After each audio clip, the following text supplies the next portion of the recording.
Westbound Dog, and today I'm here with Cosi, and we're going to be working on her loose leash walking today.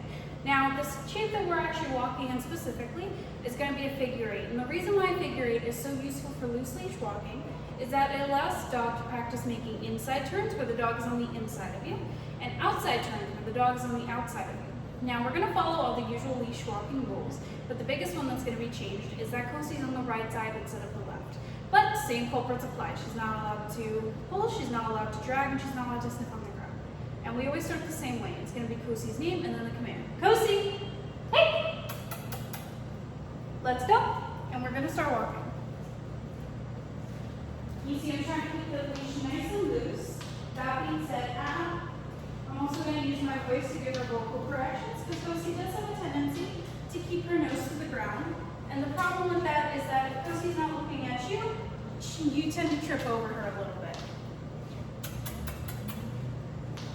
So you can see, keeping her head up is really important for this exercise just because she is such an average sniffer. And here's an example of an inside turn. Cosi handled that perfectly. We're going to go ahead and do that 2 more times.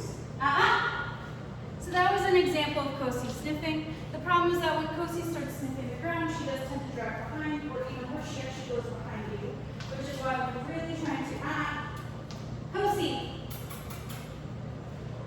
We're really trying to make an effort to prevent the sniffing on the ground, just because it is such a problem for her walking.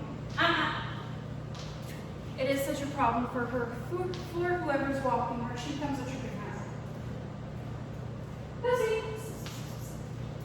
See, she's handling those inside turns really well. And what's interesting about the figure eight shape is that the inside turns, the dog has to decelerate. For the outside turns, they have to accelerate. So you see Cosi has to walk a little faster and not trying to pace there versus when we do an inside turn. Hey, Cosi, let's go. So that was a really good example. You see inside turn perfect. And to stop, we're just going to say her name and then take a couple extra steps. Cosi.